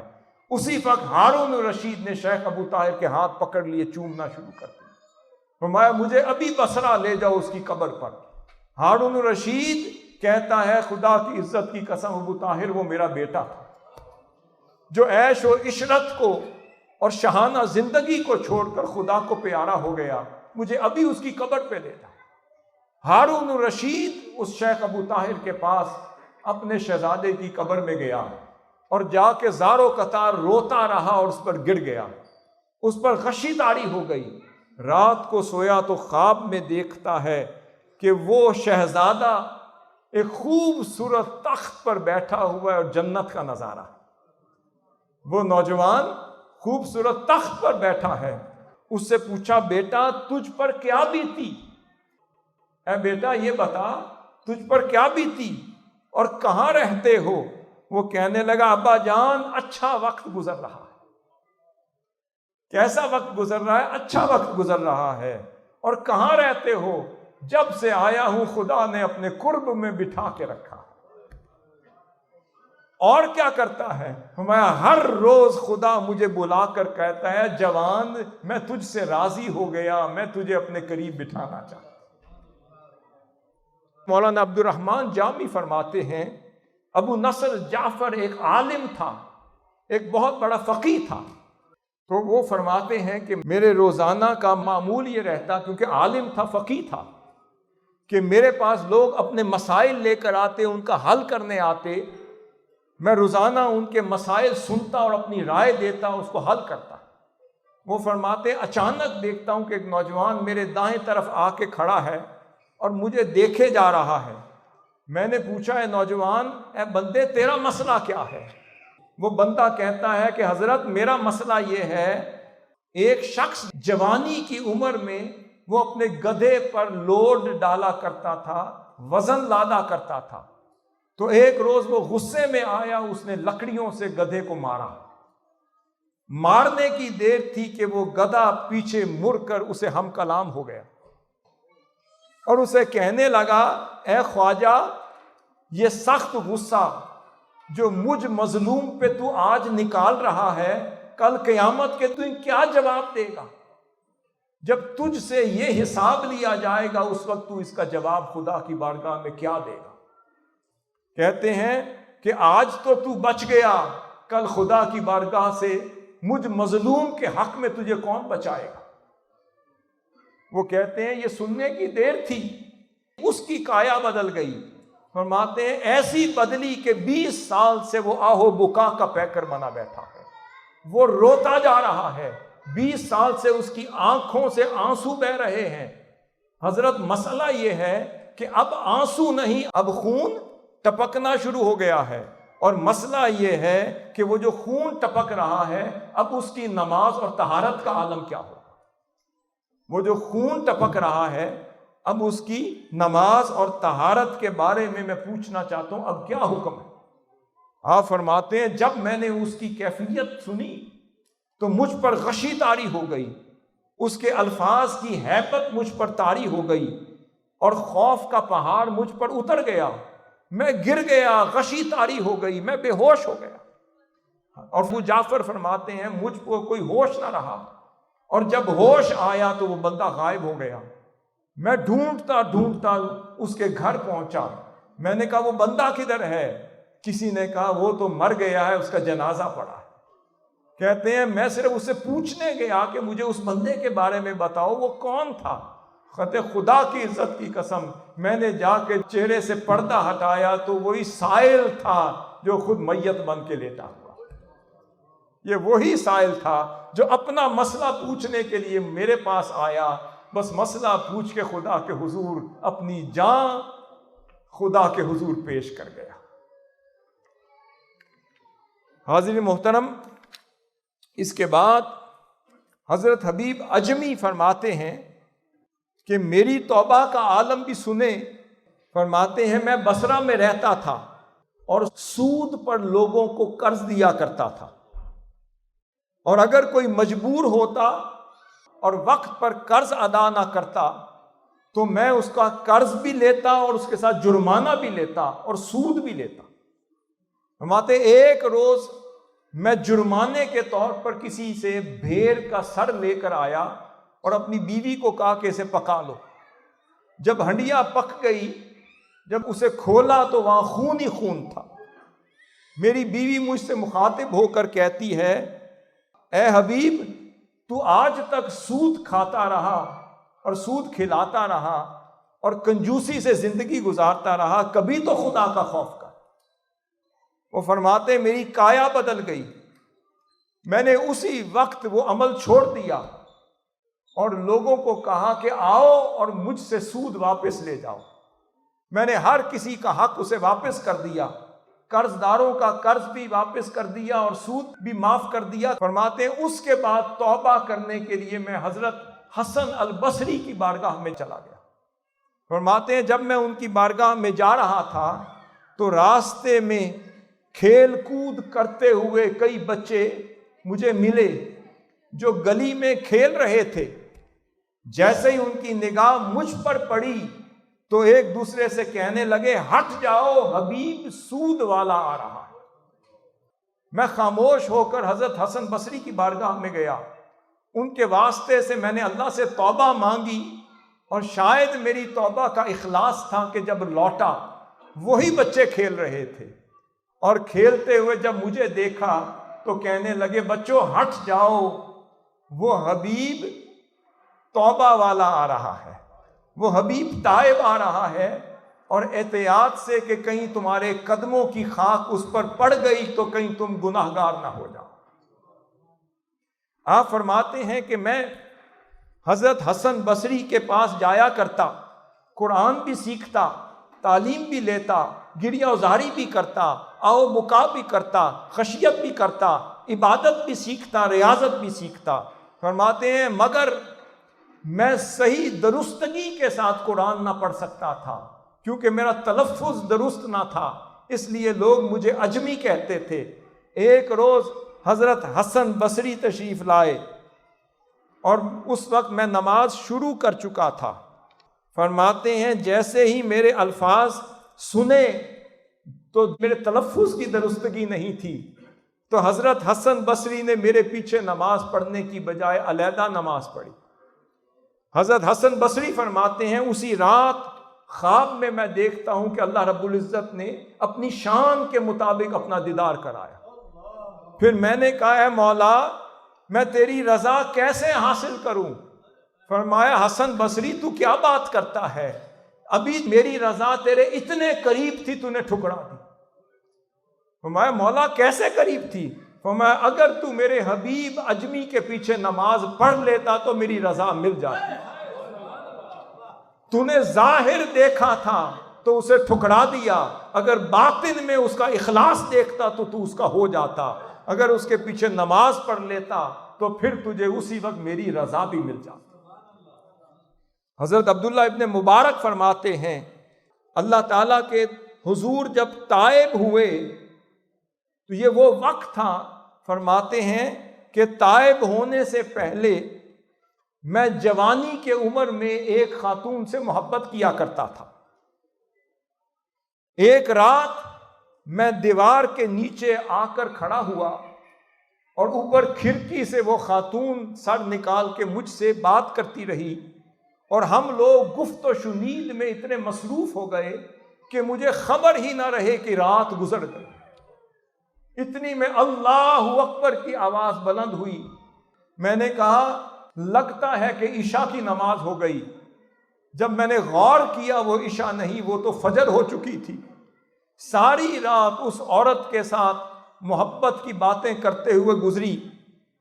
ابھی میں چلنے لگا تو ادھر غیب سے ایک ندا آئی اور مجھے ہاتف غیب سے کسی نے کہا کہ اے عبداللہ، جس طرح تو نے رات اپنی دنیاوی محبت کی خاطر گزاری ہے اور گزرتے ہوئے تجھے پتہ نہیں چلا، یاد کر کبھی تو نے اپنے رب کے لیے بھی ایسی رات گزاری ہے کہ تجھے یاد نہ رہو کہ گزر گئی۔ یہ کہہ کر عبداللہ بن مبارک کی کیفیت بدل گئی، مجھ پر رقت طاری ہو گئی، میں تائب ہو گیا، پھر خدا کے حضور ایسا جھک گیا، پھر ایسا تائب ہو گیا کہ حضرت سفیان ثوری پھر کہتے تھے رشک کھاتا ہوں اس عبادت پر جو عبداللہ بن مبارک کرتے۔ پھر امیر المؤمنین فی الحدیث بھی ہوئے، پھر لوگوں کے لیے قابل رشک بھی ہوئے۔ پھر ہارون الرشید بیان کرتا ہے کہ ایک روز میں نجی معاملے میں اپنی ماں کو لے کر بغداد شہر میں گیا، وہاں جوق در جوق لوگ گلیوں میں آ گئے اور گلیاں بھر گئی، لوگوں کے جوتے ٹوٹ گئے، اتنا رش آ گیا کہ تل دھرنے کی جگہ نہ تھی۔ میری ماں پوچھتی ہے یہ کاہے کا رش ہے؟ تو اس وقت وہ کہنے لگے ہارون الرشید یہ امیر المؤمنین فی الحدیث عبداللہ بن مبارک کی زیارت کو آئے ہیں، اس کو تکنے والوں کا رش ہے کہ تل دھرنے کی جگہ نہیں مل رہی۔ ماں کہنے لگی اے بیٹے پھر اصل بادشاہ تو یہ ہوا، تو نہ ہوا۔ تیری بادشاہی کو سلامت کرنے کے لیے کوڑے لگانے پڑتے ہیں، ڈنڈوں کا استعمال کرنا پڑتا ہے، پھر بندے آتے ہیں۔ اصل بادشاہ تو وہ ہوا جو دنوں پہ حکمرانی کرے، جن کے لیے لوگ ایسے آئیں کہ انہیں ہٹاؤ بھی تو نہ ہٹے۔ حاضرین محترم، حضرت ثعلبہ بن عبد الرحمن ایک انصاری صحابی تھے، عمر ان کی 16 سال تھی۔ وہ نوجوان صحابی تھے، ان کا عمل یہ تھا کہ وہ حضور کی خدمت میں آ کر حضور کو تکا کرتے تھے، حضور کی خدمت میں رہتے تھے، حضور کو تکا کرتے تھے، اس کے علاوہ ان کا کوئی وظیفہ نہ تھا۔ ایک دن آقا صلی اللہ علیہ وسلم نے حضرت ثعلبہ بن عبد الرحمن کو کسی کام کے لیے بھیجا۔ آپ فرماتے ہیں کہ میں گزر رہا تھا کہ کسی انصاری صحابی کے گھر کا دروازہ کھلا تھا تو غیر محرم عورت پر ثعلبہ کی نگاہ پڑ گئی۔ پڑھنے کی دیر تھی کہ میں ہل گیا۔ میں نے کہا اے ثعلبہ، وہ نگاہیں جو چہرہ مصطفیٰ کو دیکھتی تھی اب اس قابل نہیں رہی کہ حضور کی بارگاہ میں دوبارہ حاضر ہو جائیں، تجھ سے گناہ جو سرزد ہو گئے۔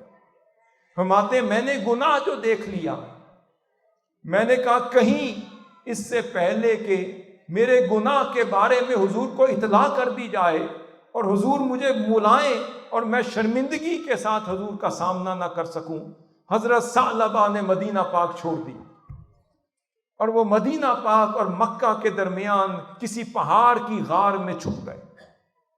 فرماتے ہیں 40 دن تک جب آقا صلی اللہ علیہ وسلم روزانہ پوچھتے میرا ثعلبہ کدھر ہے، صحابی بیان کرتے کہ حضور پتہ نہیں کہاں ہے۔ جب کسی کو معلوم نہ تھا کہ حضرت ثعلبہ بن عبد الرحمن کہاں ہیں تو ادھر اللہ نے جبریل امین کو بھیج دیا۔ قربان جائیں حضرت ثعلبہ پر کہ ان کی اطلاع دینے کے لیے جبریل امین کو بھیج دیا اور کہا کہ یا رسول اللہ، اللہ آپ پر سلام بھیجتا ہے اور کہتا ہے وہ نوجوان جس سے کوئی گناہ سرزد ہو گیا تھا وہ توبہ کا پیکر بنے فلاں پہاڑ کی فلاں غار میں چھپا بیٹھا۔ آقا علیہ الصلوۃ والسلام نے سیدنا سلمان فارسی اور سیدنا عمر فاروق رضی اللہ عنہ کو کہا جاؤ میرے ثعلبہ کو میرے پاس لے آؤ۔ وہ دونوں گئے، راستے میں ایک چرواہا ملا، اسے کہتے ہیں تم نے کوئی نوجوان دیکھا ہے جو رو رہا ہو؟ اس نے کہا پتہ نہیں تم کس نوجوان کی بات کرتے ہو، اس تائب کی بات کرتے ہو جو توبہ مانگ رہا ہے۔ اس نے کہا بس اتنا جانتا ہوں کہ جب رات چھا جاتی ہے اس پہاڑ کے دامن سے ایک بچے کی آواز آتی ہے، اس میں اتنا سوز ہے، اتنا ساز ہے، اتنا گداز ہے کہ وہ اللہ سے معافی مانگ رہا ہوتا ہے اور کہہ رہا ہوتا ہے کہ ہاں میرے رب مجھے یہیں پہ ختم کر دے، میرا وجود یہیں ختم کر دے، میں اس قابل نہیں کہ تیرے حضور آ کر گناہوں کا جواب دے سکوں۔ اور وہ رو رہا ہوتا ہے زار و قطار اور توبہ طلب کر رہا ہوتا ہے، مولا میری روح قبض کر لیتا اور میرے جسم کو ختم کر دیتا، لیکن مجھے قیامت کے دن رسوا نہ کرتا۔ اس کے بعد سیدنا عمر فاروق اور سیدنا سلمان فارسی جب پہنچے تو وہ گریہ و زاری کا پیکر تھا، آنسو کی قطاریں بنی ہوئی نہر کی مانند اس کے غار سے باہر جا رہی تھی۔ وہ رکے، ان کے قدموں کی آہٹ سن کر حضرت ثعلبہ نے سمجھا کہ ملک الموت آ گیا۔ کہنے لگے اے اللہ میری روح قبض تو کر لے، میرے جسم کو ختم کر دے، مگر مجھے قیامت کے دن رسوا نہ کرنا۔ یہ کہہ کر سیدنا عمر فاروق رضی اللہ عنہ نے حضرت ثعلبہ کو گلے سے لگا لیا۔ حضرت ثعلبہ پوچھتے ہیں سیدنا عمر کیا میرے حضور کو میرے گناہ کی خبر ہو گئی یا نہیں؟ وہ کہتے ہیں حضور نے ہی تو تجھے لانے کے لیے بھیجا۔ کہتے ہیں عمر فاروق میں حضور کے پاس جاؤں گا، مگر اس عالم میں لے جانا کہ حضور مجھے نہ دیکھیں۔ فرمایا کیسے جاؤ گے؟ فرمایا جب بلال حبشی اذان دے دیں، اقامت ہو جائے، جب جماعت شروع ہو جائے تو تب داخل ہو جاؤں گا، کیونکہ حضور کا سامنا نہیں کر سکتا۔ فرماتے ہیں سیدنا عمر فاروق ان کو لے گئے، اس حال میں انہیں داخل کیا جب اقامت ہو گئی اور جماعت شروع ہو گئی۔ جیسے ہی جماعت ختم ہوئی تو پوچھتے ہیں کہ عمر فاروق ثعلبہ کدھر ہے؟ ادھر حضرت ثعلبہ نوجوان صحابی حضور کے قدموں میں گر گئے، کہتے ہیں حضور آپ کا ثعلبہ حاضر ہے، اور زار و قطار رونا شروع کر دیا۔ حضور فرماتے ہیں ثعلبہ اگر تجھ سے گناہ سرزد ہو گیا تھا مجھے بتاتا، میرے پاس آتا، میں تیری مغفرت کی دعا کرتا، خدا تجھے معاف کر دے، تو مجھے جو چھوڑ کے چلا گیا۔ حضور نے کرم فرمایا، اسے گھر بھیج دیا۔ اس کے بعد 3 دن گزرے، حضرت ثعلبہ نہ آ سکے۔ پھر پوچھا صحابہ میرا ثعلبہ کدھر ہے؟ عرض کہ یا رسول اللہ وہ بیماری میں ہے، بیمار ہو گیا ہے، اب وہ آنے کی سکت نہیں رہی اس میں۔ فرمایا چلو مجھے میرے ثعلبہ کے پاس لے چلو۔ والسلام حضرت ثعلبہ بن عبد الرحمن کی عیادت کے لیے خود تشریف لے جا رہے ہیں۔ ان کے گھر میں جیسے ہی قدم رنجا فرمایا اور حضرت ثعلبہ کا سر اپنی گود مبارک میں لے لیا۔ جیسے ہی ان کا سر اپنی گود مبارک میں لیا تو حضرت ثعلبہ نے اپنا سر ہٹانے کی کوشش کی۔ فرمایا یا رسول اللہ یہ سر بڑا گناہ گار ہے، آپ کی گود کے قابل نہیں۔ فرمایا اسی لیے تو اسے قابل بنا رہا ہوں۔ بس جب قابل ہو گیا تو چیخ نکلی، ایسی چیخ نکلی کہ روح قفس انسری سے پرواز کر۔ آقا صلی اللہ علیہ وسلم نے فرمایا میرے صحابیوں میرے ثعلبہ کے لیے کفن دفن کا انتظام کرو، جب تیاری ہو جائے تو مجھے بلا لینا۔ ان کا کفن دیا، دفن کی تیاری کی، پھر آقا صلی اللہ علیہ وسلم تشریف لے جا رہے ہیں اور قبر میں خود اتار رہے ہیں۔ جب اتار دیا تو صحابہ کرام بیان کرتے ہیں جب مٹی ڈال دی گئی تو خدا کی عزت کی قسم آقا صلی اللہ علیہ وسلم اس کی قبر کے ارد گرد اپنے قدم مبارک کی انگلیوں کے بل بوتے پہ چل رہے ہیں۔ صحابہ کرام پوچھتے ہیں یا رسول اللہ ماجرا کیا ہے؟ فرمایا تمہیں پتہ نہیں، جیسے ہی میرے ثعلبہ نے توبہ کی تھی اللہ نے ایسی توبہ قبول کی کہ سارے فرشتوں کو اس کی زیارت کے لیے بھیج دیا، اب مجھے جگہ نہیں ملتی کہ میں پورا قدم رکھ سکوں۔ حاضرین محترم، یہ وہ لمحات ہیں کہ اللہ رب العزت نے اس لیے عطا کیے کہ ہم اس کے حضور جھک جائیں، اس کی توبہ کر لیں اور سچے گناہوں کی اخلاص کے ساتھ توبہ کرنے والوں میں شامل ہو جائیں۔ سیدنا زین العابدین کی خشیت کا عالم یہ تھا، سید الساجدین تھے، امام المتقین تھے، امام الخاشعین تھے، اور امام زین العابدین کا عالم یہ تھا کہ وہ راہ سلوک پر چلنے والوں کے لیے قدوہ بھی تھے، اسوہ بھی تھے، اور توبہ کرنے والوں کے لیے قدوہ بھی تھے، اسوہ بھی تھے۔ اور وجود مسعود مجسم مناجات ہی نظر آتا تھا۔ حضرت امام زین العابدین سے بہتر نہ توبہ کوئی سکھا سکا نہ سکھا سکتا ہے، نہ آخری بات کر رہا ہو اس پہ ختم کریں گے۔ توبہ کا طریقہ بھی اگر سکھانا تھا تو وہی اہل بیت اطہار کے شہزادے سکھا گئے۔ خدا کو منانے کا سلیقہ سکھانا تھا تو حضور زین العابدین سکھا گئے۔ خدا کے حضور جھکنے کے ادب سکھانے تھے تو سکھا گئے، اور مانگنے کا سلیقہ سکھانا تھا تو سکھا گئے۔ سیدنا زین العابدین توبہ کرتے ہوئے مناجات کر رہے ہیں۔ ان کے الفاظ غور سے سنیے گا، اسی پہ بات کو ختم کر دیں گے۔ فرماتے الہی ان کان الندم علی الذنب توبۃ، اگر گناہ پر پشیمانی کا مطلب توبہ ہے تو مجھے تیری عزت کی قسم تو میں پشیمان ہونے والوں میں ہی شامل ہو جاؤں۔ پھر فرماتے فإنی وعزتک من النادمین وإن کان الاستغفار من الخطیئۃ حطۃ فإنی لک من المستغفرین۔ اور باری تعالیٰ اگر خطا کی معافی مانگنے سے خطا معاف ہو جاتی ہے تو بے شک میں تجھ سے سب سے زیادہ معافی مانگنے والوں میں سب سے پہلا ہو گیا۔ پھر فرمایا لک العتبی حتی ترضی، پھر تیری چوکھٹ پر ہوں اس وقت تک بیٹھا رہوں گا یہ زین العابدین جب تک تو معاف نہیں کر دے۔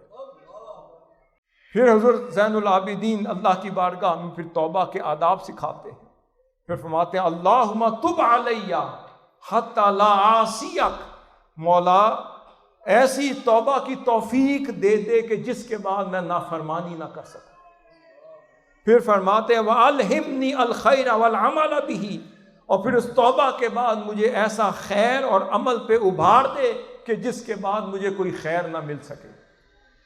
پھر فرمایا وَخَشْيَتَكَ بِاللَّيْلِ وَالنَّهَارِ، فرمایا پھر میں رات دن پھر تیری خوف میں پڑا رہوں اور میرا قلب تیری خشیت کا پیکر بن جائے۔